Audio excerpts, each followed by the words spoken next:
જય સ્વામિનારાયણ. આજના દર્શન. જય ગણપતિ દાદા.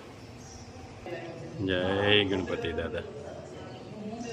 Good morning. જય સ્વામિનારાયણ. જય સિયારામ. જય શ્રી કૃષ્ણ. જય માતાજી. સત્યમેવી જય. ઓમ નમઃ શિવાય. સિદ્ધેશ્વર મહાદેવની જય. મસ્ત અથાણા બની અને કમ્પ્લીટ થઈ ગયા છે. અને અથાણું એવી વસ્તુ છે કે જ્યાં સુધી બનીને કમ્પ્લીટ ન થાય ત્યાં સુધી બતાવાય નહીં. એટલે આ ગોળ કેરીનું અથાણું બનીને કમ્પ્લીટ થઈ ગયું છે. ખાટી કેરીનું અથાણાનું બોટલમાં ભરાઈને પેકિંગ થઈ ગયા છે. જેના છે એના પછી ચૂંદો, પછી ગુંદાનું અથાણું અને ગોળ કેરી 4 જાતના આપણે બનાવ્યા છે. તો મસ્ત અથાણા થઈ ગયા છે. અને જે ઓર્ડર છે એ જોઈ લો. આ ગોળ કેરીનું અથાણું છે. જે ઓર્ડર છે એમને આજે ઓર્ડર મોકલવાના શરૂ. આપણા વ્યુઅર્સ કે જે બધા છે એણે કીધું હતું કે બસ અથાણા તમે બનાવો જ, એટલે આપણે આ અથાણા બનાવ્યા છે. અને મસ્ત રીતે આપણે બનાવ્યા છે. કોઈ ઓલું નહીં કે વેચીને છૂટી જવું એવું નથી. જો અને શુદ્ધ સિંગ તેલમાં બનાવ્યા છે. આ ગોળ કેરીનું અથાણું છે. અને 2 કિલોનું અત્યારે જે ઓર્ડર છે એ 2 કિલોના ભરીએ છીએ. અને જેમ ઓર્ડર હોય એમ તાજે તાજું બનાવશું. હા, તાજે તાજું બનાવશું. અને બધાના 2 કિલોના ઓર્ડર છે. અને એ રીતે આપણે ભરીને મોકલવાના છે. પણ આપણે લોકો સુધી સારી વસ્તુ પહોંચાડવાનો પ્રયત્ન છે. આપણો લક્ષ્ય જ એ છે કે લોકો સુધી સારી એવી વસ્તુ પહોંચાડીએ.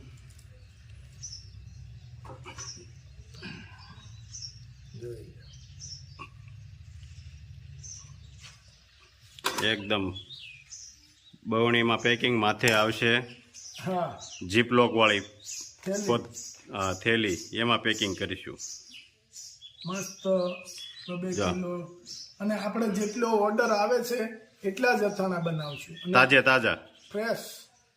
આપણે કોઈને ઓલું નહીં કે એક સાથે બનાવી નાખી અને પછી મોકલી દઈએ. કારણ કે અથાણાનું કામ એવું છે કે એને બગડતા વાર ન લાગે. તો કોઈ આખો મોટો લોટ બનાવી અને લોટ ખરાબ થયો હોય થોડા જાજો અને એ અમારે મોકલી દેવું એ યોગ્ય નથી. એટલે જેટલું ઓર્ડર તમારો હોય એટલો જ માલ બનશે. તો આપણે 20 કિલોનો ઓર્ડર બનાવ્યા હતા. 20 કિલો. કારણ કે એટલા આપણી પાસે ઓર્ડર હતા. એટલા જ અથાણા બનાવ્યાના. હજી ઓર્ડર છે એનું કામ ચાલુ છે બનાવવાનું. મસ્ત ગીર ગાયનું ઘી આવી ગયું છે બવણી ભરાઈને. અને 5 કિલો યુકે મોકલવાનું છે ને. 5 કિલો યુકે નો ઓર્ડર છે. મોટી બવણીઓમાં મોકલશું.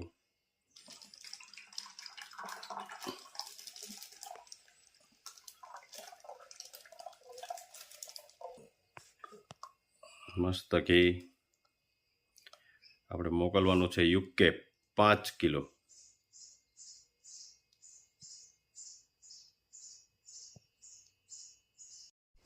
બીજી બવણી ભરાય છે 2 કિલોની.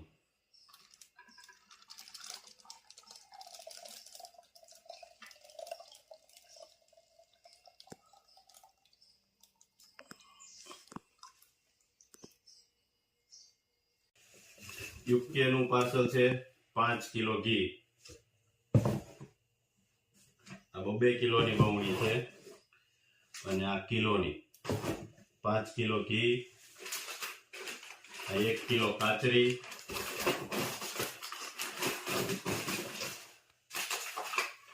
1 કિલો ઘઉંનો ખોખ,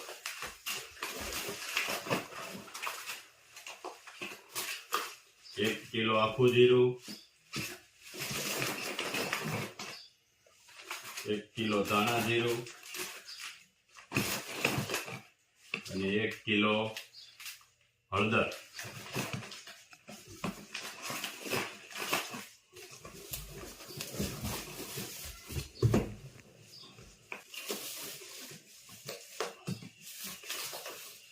આવો માસી આવો. ચાંદલામાં સારું ફાવ્યું હતું કા?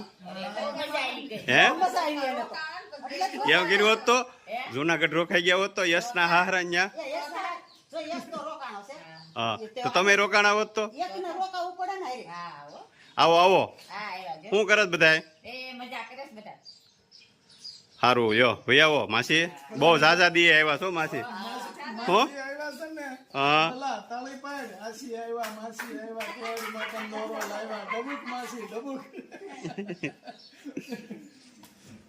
જો પ્રયાગના માસી નથી મારા માસી છે કા પ્રયાગ પ્રયાગના માસી આવા રહેલા હતા હા ઈ પણ આપણે નહોતા ને ત્યાં વૈયા ગયા ત્યાં આવી ગયા હે પ્રયાગ હા હા સીમા ને તુલોન બધા આવ્યા હતા હા ભલા પણ આ માસી ના વન ગાળો ક્યાં રહેવા દે સાલો મામા કે ત્યાં મળી લે હે પ્રયાગ આજ નથી ગયો નકર તો સાયકલ લઈને વિયો જાય હા આજ નથી ગયો ગામમાં હોય એટલે ક્યાં ઉપાધિ કા એમ થાય મામાને ઘેર જવું છે તો હાલો અમારે એમ થાય છે એમ થાય ને કે મામાને ઘેરે જવું છે તો હાલો હા નજીક નજીક આવ 4-5 કિલોમીટર માસી ને બધા મમ્મી ને બધા જો એક હારે બધા જમવા બેસી ગયા ગુલાબભાઈ ને બધા કેમ પ્રયાગ આવ્યું ને ના ખમણ હોય માસીની વાડી આંબા તો હા માસી ઈ જ કહે છે કે અમે કેરી અત્યાર સુધી હજી નથી ખાધી કે ઘરના આંબાની હોય ને ત્યાં સુધી બહારની નથી ખાતા એમ જ હોય ને ઘરની વાડી થોડા માસી ખાય તમાસી હવે પ્રયાગ તો જો ઊંચું નથી જોતો ખમણ આવ્યા છે ને આજે એને બહુ ભાવે ખમણ ગાંઠિયા હા ખમણ ગાંઠિયા હોય તો કાંઈ ન જોઈએ અમે કાલે સાંજે સિંહ જોઈ ગયો 2 વાર દેવા જોઈએ સ્પેશિયલ જોવા ગયા હોય તો ન મળે કેમ અમે તો નહોતા માનતા એને કીધું ને મારા બેન આવ્યા છે હા હા પેલા અમે નહોતા માનતા સિંહ છે કા બાળા કીધું સિંહ છે તો અમે ન માન્યું બીજા ગાડી વાળા પાછી વાળાને ઊભી રાખીને એટલે અમને ખબર પડી પછી પણ તાણી પડી ગઈ જો આપણે હેઠા ઉતર્યા ને એકલો ગાડીમાં તો ને હે પપ્પા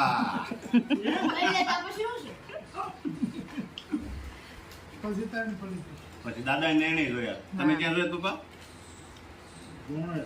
દોણેશ્વરથી આવતા હતા ને એને તો ચોખા દેખાણા દાદા ચોમાસામાં મસ્ત થાય જંગલમાં નો રહે હવે રોડ ઉપર જ વધારે દેખાય દાદા ફોટા મોકલ્યા હતા ને એમાં ચોખા દેખાતા હતા આપણે તો અંધારું હતું ને એટલે અંદર બી રોડ ઉપરથી